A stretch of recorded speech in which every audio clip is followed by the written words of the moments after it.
All right, another Wednesday, another pod, folks. Jack Agner not joining us today, but we got Ty Nick, and JP calling in from New York. We got a jam-packed pod breaking down the Mallards versus Cats series. Little upset to get into there.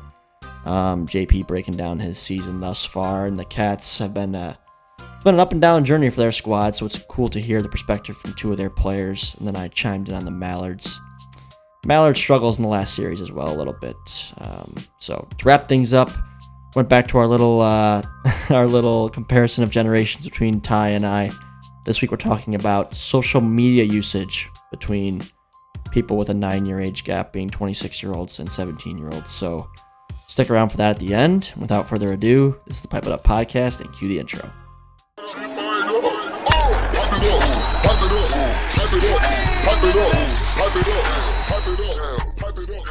All right, ladies and gentlemen, welcome back to the Pipe It Up podcast, the official podcast of MLW Wiffle Ball. Little micro voice crack there to kick us off this evening. So, I am remote today. Jack Agner not with us. We are recording on a Saturday night. It's 9:51 p.m. Eastern time at the moment. Ty Nick is joining us once again, and he is alongside Jaxen Pearson, and they are live from Long Island. Is that correct? Yes, sir. Yep. Mm-hmm. How was the...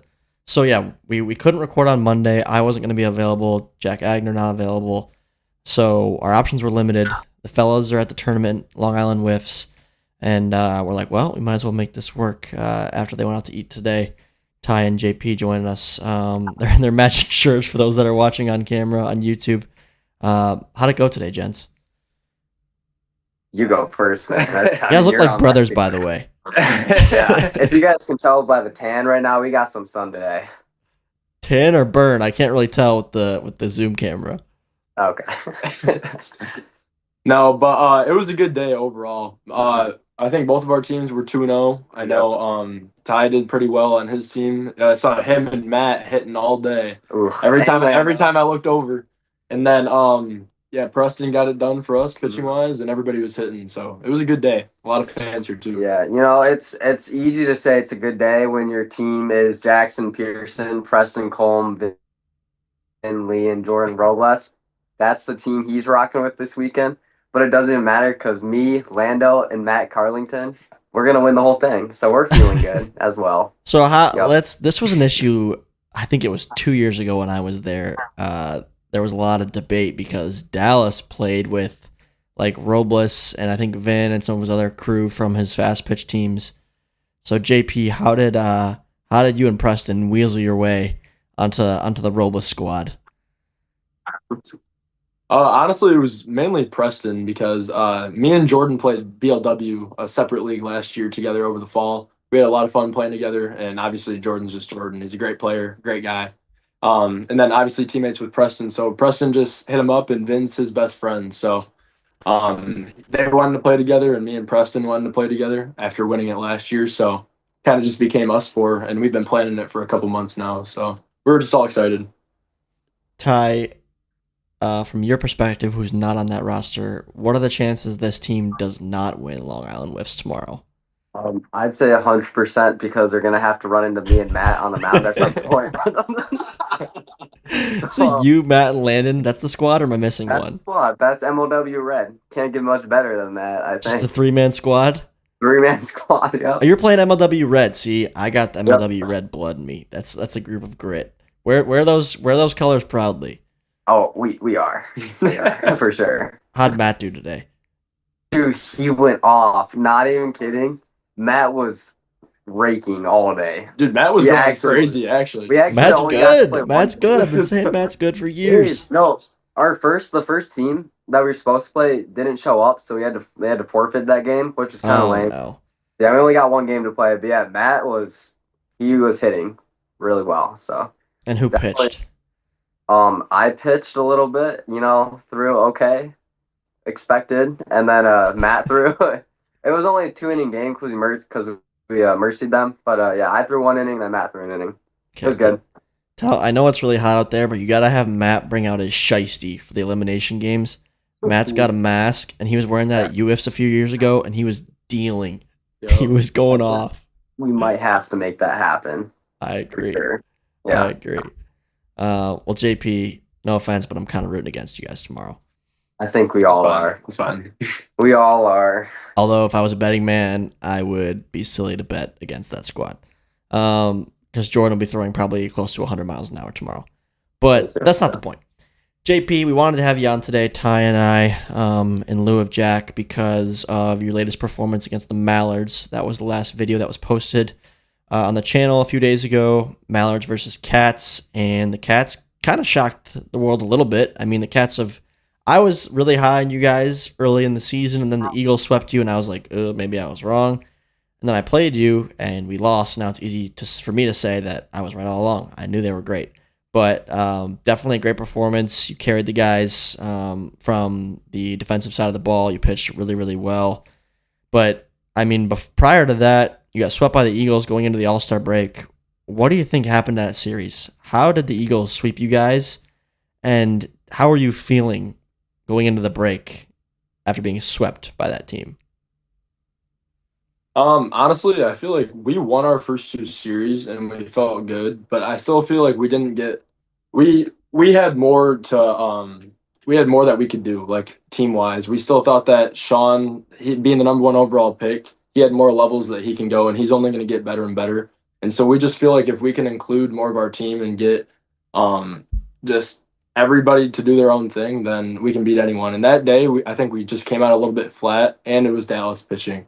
So definitely going to make it a little bit harder, especially because when he's on, I think Dallas is one of, if not the best in the league.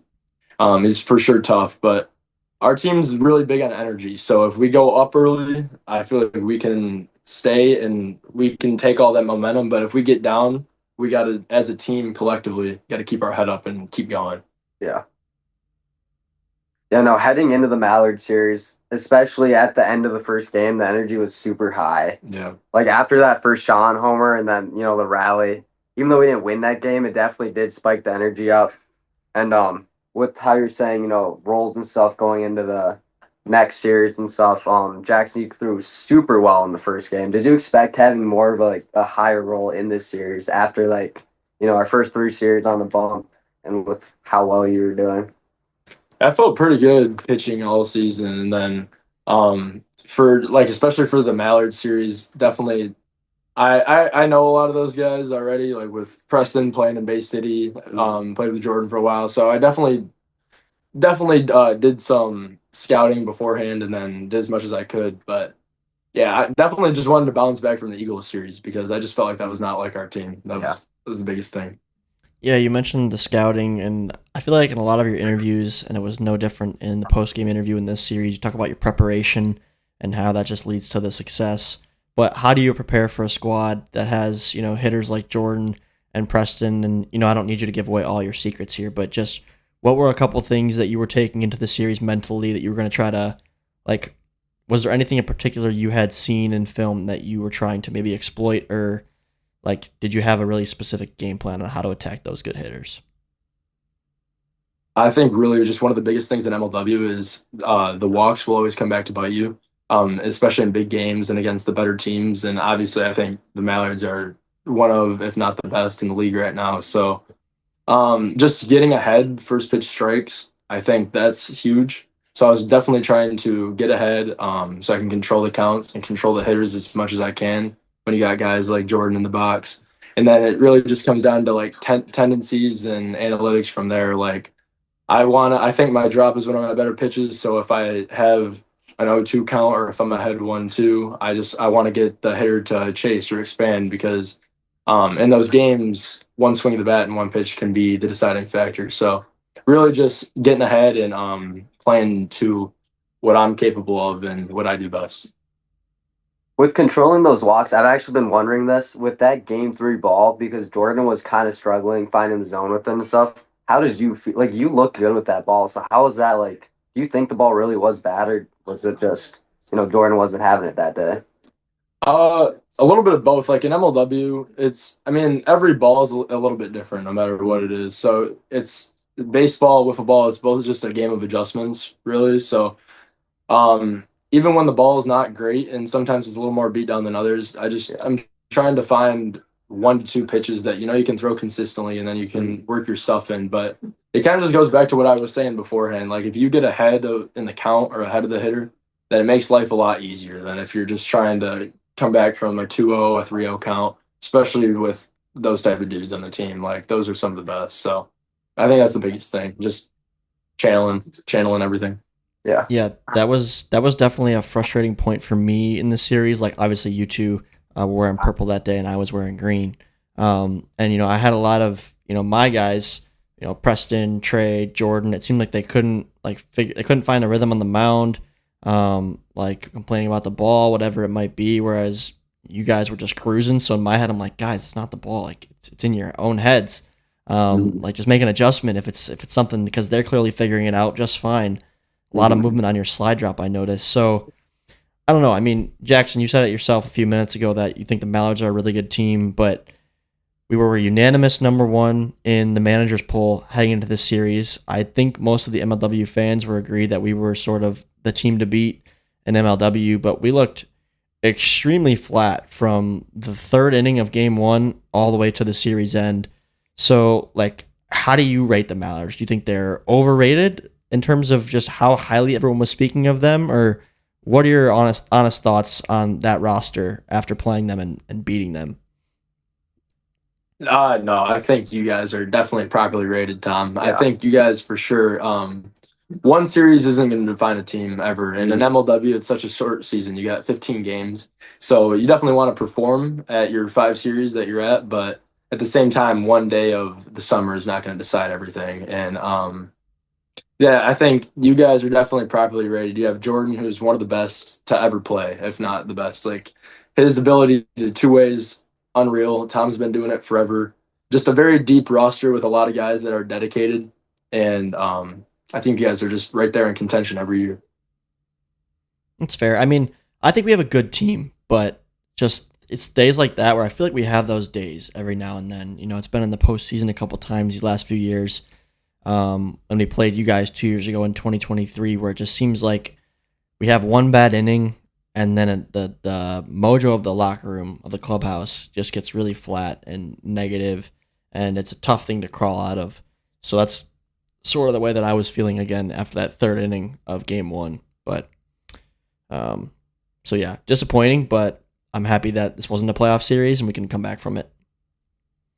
Yeah. Yes, sir. No, this has been a super competitive season. I mean, every team is really right there. And I agree with what JP is saying about, Mallards. Definitely properly rated. It's like any team can have a good series. Like, again, we won our first 2 series, then got swept, came back, won the series against the top team in the league. It is really based off energy. It's like a big factor in all these series. And heading into the rest of the season for us, JP, how's the Cats just culture looking like? What's the vibes going into the next series? And then Yeah, what is heading cat into culture? playoffs? Yeah, what is it? What is it? I can never really gauge it because it's tough to.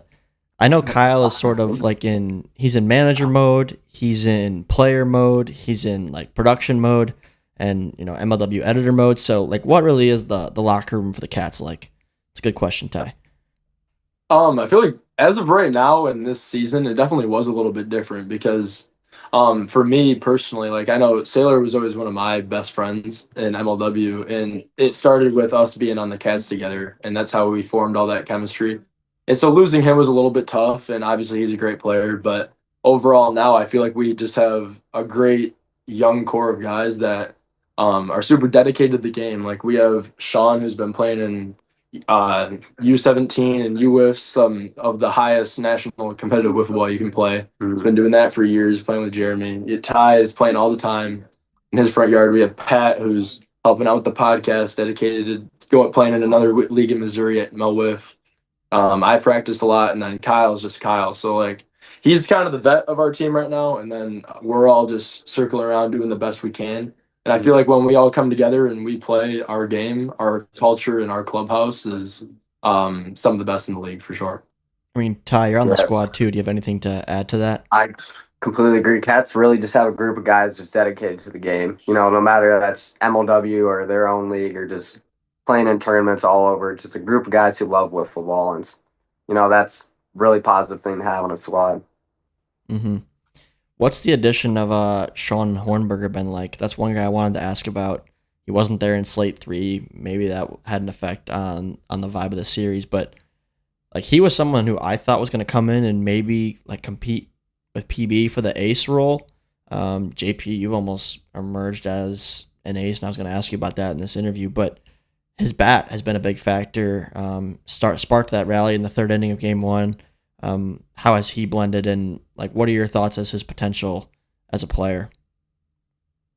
Potential wise, I think definitely like all-star is very like minimum for him. I think he can be MVP level, especially when he begins his like two-way process. If he gets pitching and he's throwing, it's gonna be scary for the league because I think he's still one of the younger guys in the league too. He's young, he's dedicated. I know he's not playing hockey like how he used to anymore, so he's gonna be more full on in wiffle ball. And with us, I just feel like if we get him clicking, then the sky's the limit. I truly do think that he has MVP hopes. Yeah. Yeah, no, once Sean really adapts to the MLW style, he's getting better each series. He really is. But Yep. yeah, once he really, finds the MLW style, he'll go off for sure. I kind of think so too. He's just been like Jeremy Adams is on his like fast pitch squad, the Flamingos from Wisconsin. But Sean always stood out to me as like a true leader on that team, and he's just he just keeps his composure, throughout those games that I've watched, and he hits the ball hard, as we saw in this series, like hitting crazy movement off knife scuffed balls in at UFs and the U17 that I've seen, and of course was their ace pitcher, led him to a natty. He's just he's a guy. Yeah. So I agree, you guys got a good one there. I feel like he just plays the game the right way. He has the right approach to hitting wise. I always tell him that. Like, hitting wise, he's taking the right pitches. If it's a pitcher's pitch, he's taking it. He has the right approach, and he's like Ty said, when he hits it, he's smoking the ball. It's nothing cheap. Yeah. I hope you guys have him in Slate 5, which I think you will, because you're playing in Chicago, which is actually a lot closer for him than it is to come to Brighton, Michigan at the Meadows.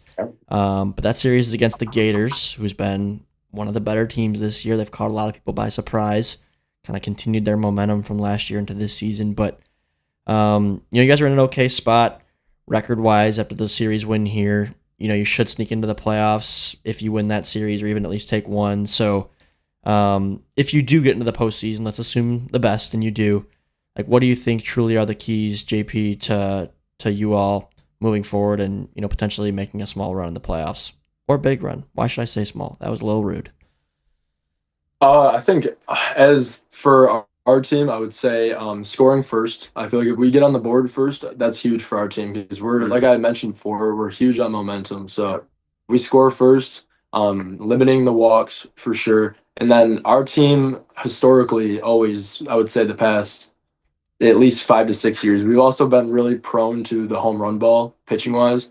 So if we can limit that and even if we are facing whoever it is, and we can limit their best guys that are at the top of the order to singles, doubles, even if they are hitting, then I think that's going to be huge. We just don't want to give up that big swing and get down too much because I think we can compete with anybody as long as we do those three. Yeah.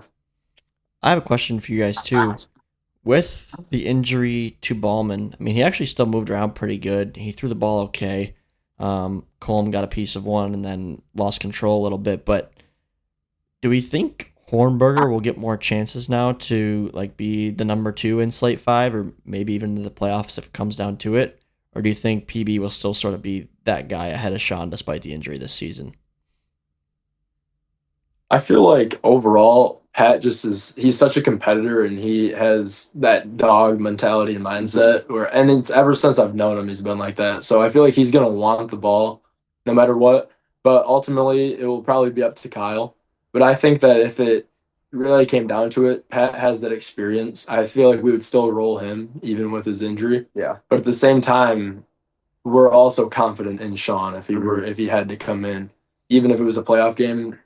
We all truly think he could execute 100%. For sure. Mm-hmm. Ty, when are we going to see you take the mound, buddy? Ever? That you're might not happen. bad. Like, you're way better than I am. If I can hit the board, with Is that more an than issue just a for you? drop. Control? Yeah, with knife balls, that's not an issue. With scuff balls, Sometimes. sometimes it gets out of hand. But no, I used to be a dog on the mound. I don't know where it went. But we might You're too find it young to back. not be a dog. Yeah, I guess. But hey guys, MLW 2026. You might see me on the mound. Let's go. We'll see. I don't know. You guys got some depth. I think 2026 is Sean Hornberger's season, I want honestly. to see Sean get more mound time for sure. Yeah. Yeah, JP's throwing good. JP just might be in his prime right now. I don't know. That's what it seems like. Yeah. I mean, JP, you just play a lot of ball because you still playing some fast pitch this summer as well. Yeah, I played in 2 mod tournaments. We ended up winning the Pittsburgh one of the first ones they held this year That's with sick. me and the SoCal guys. So that was a lot of fun. And then I've made I think every MLW tournament as well. And so I'm anything with them, I'm always at WR. Yep. So I just try to play as much as I can, man. So much whiffs. All You the do. whips. Is that your only sport right now, pretty much? Because I know you're into college Yeah, now. for the most part, I'm in a rec men's basketball league right now too. Okay, so you But ball. besides that, just playing as competitive whiffs as possible. Yeah. That's the way to go. How's the arm feel? Because throwing fast pitch is no joke compared to MLW. Oh, it's definitely tough, but the way I do it, I play with Brady a lot too. Like we'll go to the front. Who's a dog, by the way. We should talk about Brady, honestly. He's been playing. Are you surprised with how quickly he's adjusted? I am. I was actually telling Jackson this. No shade on you, Brady. I'm sorry if you hear this, but I'm not gonna lie. I had doubts. I was like, I know Brady's gonna be really good after a year, but I didn't think he'd go off his first year. He's a dog. Like, every league he's playing in, even in WR, he's just mashing every game. He's playing really well right now. Yeah. No, Brady's awesome. I definitely thought that from the start he was going to produce. He's just always been one of those guys, and people don't realize that he's still the youngest in MLW too. Yeah, yeah. And so he has years and years ahead of him. And me and him, he loves the game. We play pretty much daily, and he's super committed to it. And I think he'll be one of the best eventually if he stays on the same pathway. That's hilarious. That's just how it always works, though. The younger brother who's been playing with the older kids growing up always ends up being really good eventually. I mean, Dan Schultz was the same way. We saw more of the growing pains of Dan Schultz when he was the ages between 10 and 15, and then he got good and won a World Series in 2016. But Brady's coming in at that age where now he's matured a little bit and caught up to everybody else, and he's just a dog. I think what impressed me the most was the All-Star Game home run because it was in front of the crowd. Just dog. That was a dog moment. You can't lie. Doesn't matter where he is. No, he's mashing. Yep. Yeah, watching that live and then seeing that hit and then he hit that so far and then seeing Ryan's, I was just like, this is unreal. That was like the home run derby before the home run derby, pretty much. Yeah. No, literally. Mm-hmm. That was a good event, but yeah, good for Brady.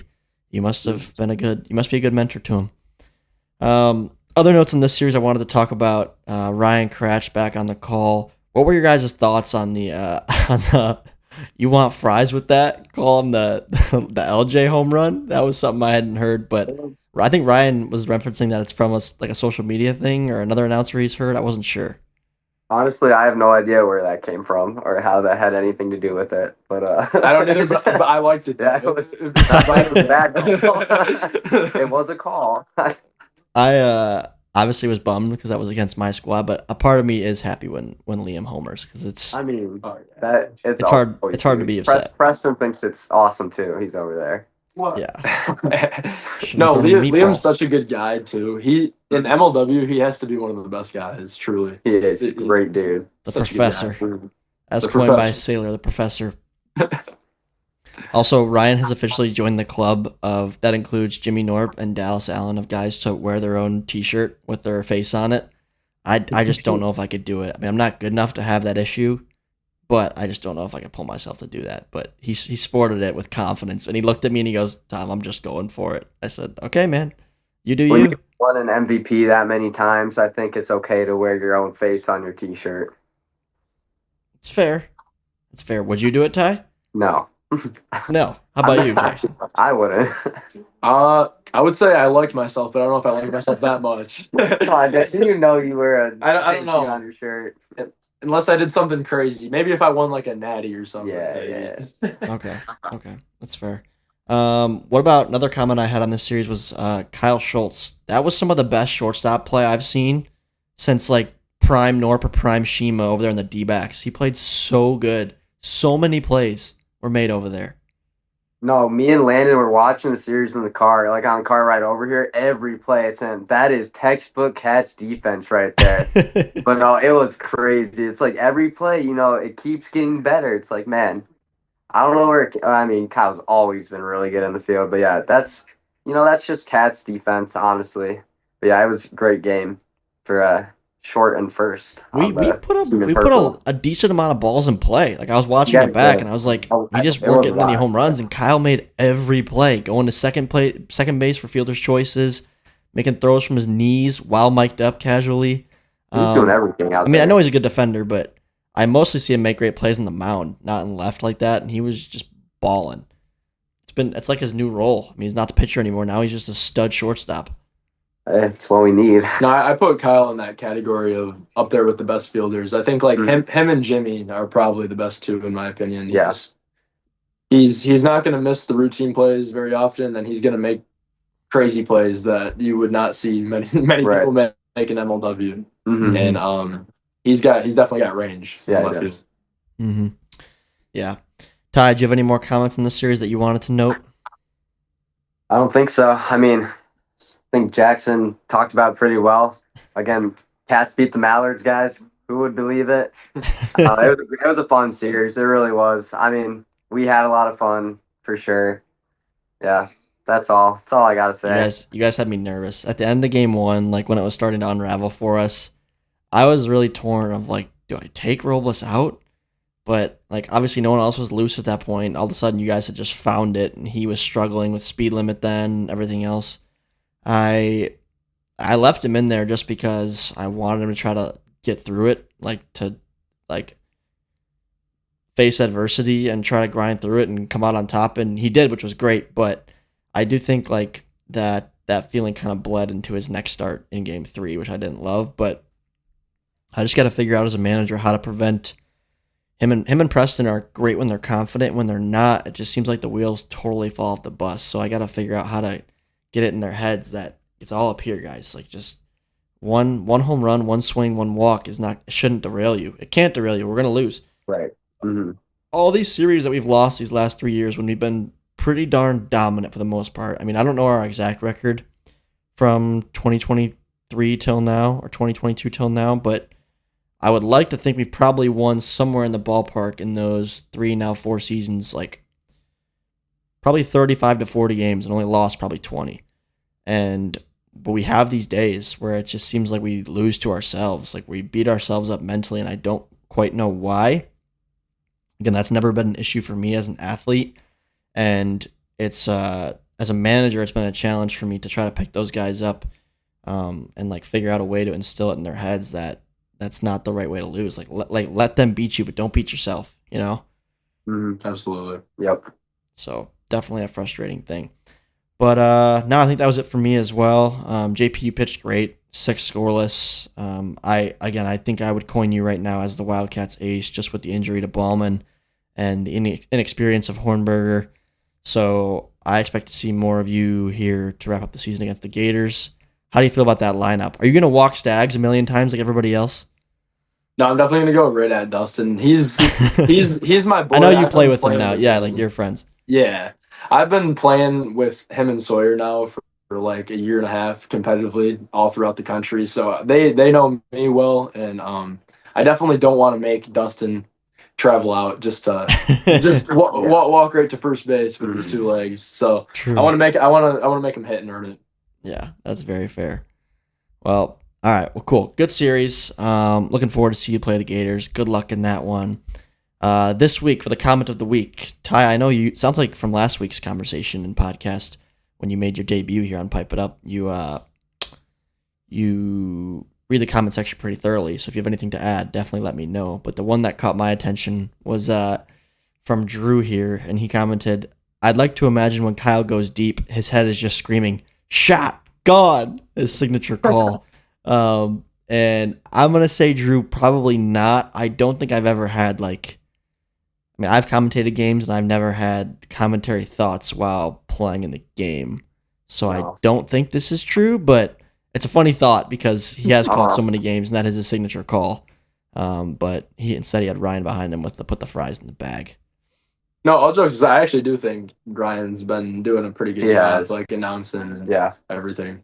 Yeah, you get better over time at those things. 100%, He's stepped up and stepped in when needed.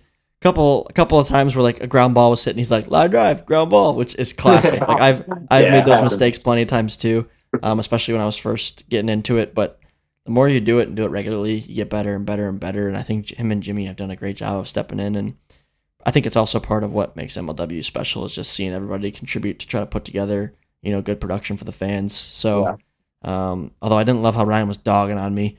That wasn't all in the video, but when I had my first at bat, he was kind of joking around with me. For you, Tom. What's that? He was like, back to the seats for you, Tom. Yeah, back to the seats, or even again, it kind of was caught in Kyle's mic'd up, but I swung at the first pitch I saw from JP, and I actually put a decent swing on it. Although my swings, I'll be honest, I kind of agree with the comment section. Yeah. I kind of agree with the comment section in a sense, like my swings just look uncompetitive right now. I don't know why. I still feel like they're competitive, but something has definitely changed. But I took a big rip at the first pitch and tipped it into the zone, and Ryan lost it back there. He's laughing. I'm like, dude, come on, I'm trying to focus. I'm trying to focus here. So that was killing me. But it was cool having Ryan around, and I think he's been the one supplying the drone shots as well. So shout out to Kracht for that too. All right, well, thanks again to Drew for that comment. Keep the comments rolling. We know Ty's scrolling those comments, so we'll keep our eyes out for more good ones in the future. But real quick, another update on Jack and I's 9 Dogs, 9 Innings challenge. With the Wildcats upset, neither one of us had them. So the score remains 27-23, my lead, heading into next week's series, which is the D-backs taking on the Gators. And we got a split decision here between Jack and I. So exciting, an opportunity for Jack to catch up, opportunity for me to build the lead. I got 2-1 D-backs. Jack has 2-1 Gators. Fellas, you guys have changed location since the last part because I think some other people went into your hotel room you were in. So they're outside now, the hotel. Thanks for relocating to keep it quiet for the listeners. But who do you got in this series, D-backs versus Gators? I got to agree with Jack. I got 2-1 Gators. I'm going to go 2-1 D-backs for this series. Okay. And this series, fellas, don't spoil it, but it has already happened, correct? Mm-hmm. It has. It has to have. Yes. Okay, well, I want to hear about it when we finish recording. But, okay. Bringing back our conversations from last week, we brought in Ty, the young gun, the sophomore on the Cats, making some noise. But, he is about 9 years younger than Jack and I, has a different perspective on the world. And we are drawing comparisons. So last week, we talked about the different music that Jack and I listened to in high school versus what Ty and his friends all listened to. And pretty similar. I was actually quite pleased. I didn't feel too old. Today, I wanted to talk about social media usage because I have a feeling that it's different because even from my sister and I, who are 3 years apart, it's drastically different. So, Ty, why don't you start? Give me your top 3 social media apps that you use on a day-to-day basis. All right, top 3. Number 1 for basically anything this is what I use the most would be YouTube. Long form videos. If I'm searching stuff up, I actually know what I want to watch. We go YouTube. If I'm bored, we go Reels, so Instagram. Instagram's big too, Not a TikTok guy whatsoever. Definitely not a YouTube Shorts guy. I know. No YouTube Shorts for sure because YouTube Shorts, you watch it and you're like, what am I even watching? That's like what you get on YouTube Shorts. It's like the same content. Like the stuff I see in Instagram Reels, half the time people are uploading the same stuff on YouTube Shorts. I don't know, but like YouTube Shorts, it's just. Do you ever read the comments in YouTube Shorts? I'm not a comment reader. I'm not a comment reader. No, no shade to the people who comment, but these are like bot comments, dude. I don't know what people are commenting these things on these YouTube Shorts, but it's like, man, I can't believe a real person just commented that. Maybe it is. No, it can be funny for sure. All right, and then my third one for communication is gonna be Snapchat. I'm not a huge user of Snapchat, but it's like really the most efficient way to reach really anybody our age. Everybody has it. Why not a text? It really is. JP agrees with me on this one. Everybody our age Why? has Snap. It's like you can text, you can send pictures, send videos, so much easier than, on messages. It's just quicker. Group chats are quicker. Really finding anybody's quicker. You don't have to ask somebody for their phone number because we're not like Tom's age. We don't do that anymore. I know. What's your Snap? But whatever. If I said that, I'd be laughed at. That's like a typical immature thing. What's your Snap? I just don't get like why it's more efficient. Like I understand the purpose of Snapchat, right? I use Snapchat. I do. I don't. It's not in my top 3, but I use it for what it was originally made for, which was like sending pictures back and forth. I think it's funny at times to Snapchat your friends. Yeah. But I never understood why the generation like just below me by a couple years, and even your guys' age, uses that to text. Like what? Why text in Snapchat and not just in iMessage or text message? I don't get that. I think Snap's just like the full package. Like you can call, you can FaceTime, and then like kids our age just use that to communicate so easily. It's definitely the main source of texting, and you can just, if their Snap location's on, you always know what they're doing, where they're at. So it's just kind of crazy. If you want to stalk somebody, Snapchat's the way to go. Ghost mode. I've always been a ghost mode guy. I'm also ghost mode guy, Tom. I don't know why. I don't have a problem with it. Like, I don't really have a problem with people knowing where I am. I don't have anything to hide. But I think and at times it can be great for like safety or if someone's worried about where you're at. But I feel like I've just seen people abuse it. Like friends of mine I've seen where they'll call someone, like call another buddy of ours. Like, I wonder what he's up to. Call him. They don't answer. It's like, oh, where is he? And then they'll check it like, oh, he's over with this person. He's doing this. It's like, no, like, I don't know. I just feel like it's a little bit invasive at times. It can be a lot. I've never been a location sharer, but and I'm not a YouTube Shorts hater. Again, I think it's pretty much like I see the same stuff on YouTube Shorts and Instagram Reels. Like I see a lot of the same creators because it's catered to my algorithm. I don't use TikTok because believe it or not, the company I work for actually you can't access your Microsoft account if you have TikTok installed in your phone. I think it's like a TikTok terms and conditions issue where they don't like how much access TikTok has to your phone. So real thing, I had TikTok installed and then I got a new job last year, installed the Microsoft, signed in, and it was like, before you sign in, you need to remove the following app from your device, and it was just TikTok. I was like, you're kidding. So ever since then, I've not been on TikTok, but Instagram Reels and YouTube Shorts, I see a lot of the same stuff I used to see on TikTok. I do think TikTok is actually very popular in my generation, but yeah. What about Twitter, or now it's called X, but formerly Twitter? Are you guys active, or do you have a Twitter account? You know what, Tom? I honestly don't know a single person my age who uses Twitter. What? That is so sad. Like, I love Twitter. My friends and I live on Twitter. Yeah. Not that we post. It's just funny. Like, I get all my sports news on there, world news, like memes, funny stuff. Like during football season, NFL, the stuff I see on Twitter about teams and players in the NFL is so funny. I live for it. Like I don't know where you're getting that. I guess you're not, unless you like Threads. Is Threads a thing in your generation? Nope. Definitely not. I guess no one uses Threads. But I gotta have it. I can't imagine not having a Twitter account. It's just crazy to me. Yeah. I feel like Twitter for kids our age, it's just mainly to like for sport wise. Yeah. For high school.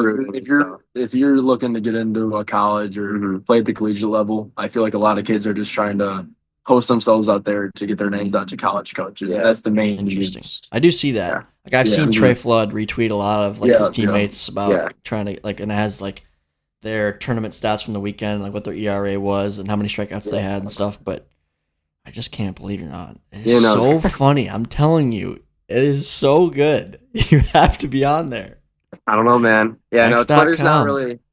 It's not really for personal use. For kids our age. It's like what JP was saying. You can post, highlights from your sport on Twitter, but you're never going to see someone post that on Instagram under their personal account, stuff like that. Yeah, it's just not really. So it's like LinkedIn for you guys, huh? Yeah, that is a good comparison. It's the new Facebook and it's the new LinkedIn. It can't be the new Facebook. Go. It's that makes basically me feel the new so Facebook. Old. That is terrible to say.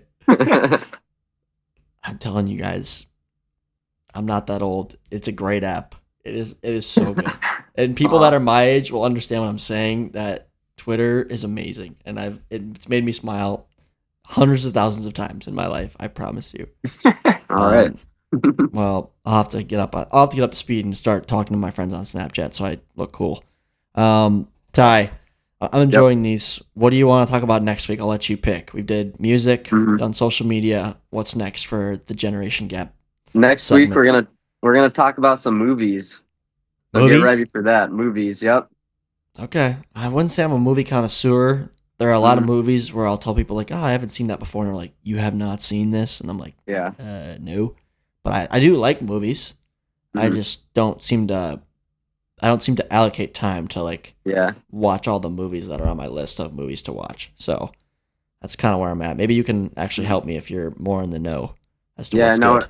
In recent years, I've for sure been watching a lot more. Okay. Just, you'll see like reels and stuff about like movies. There'll be like just clips of them. You'll be like, that looks good. Put it in the saved reels. Check later. You'll see like posts of like, these are the best movies of all time, or these are must see movies. Add them to the list. Go watch it when I have time. Yeah, I've just kind of accumulated quite the list of movies I've seen in my past few years. So definitely have a lot to talk about with that next week. Good. All right, I'm looking forward to it. And next week, hopefully, we have Jack on as well to contribute to that conversation, because I think Jack is a movie guy. So, well, JP, thanks for joining us this week. Appreciate both of you calling in late here in New York. I'm sure you're exhausted. Those are long days. So, get out of here, get some rest. We'll let the fans take off, enjoy their lives, enjoy the rest of their Wednesdays. But thank you all for tuning in. Next week, we'll be breaking down D-backs versus Gators, and we'll see you there. Pipe it up, pipe it up, pipe it up, pipe it up, pipe it up.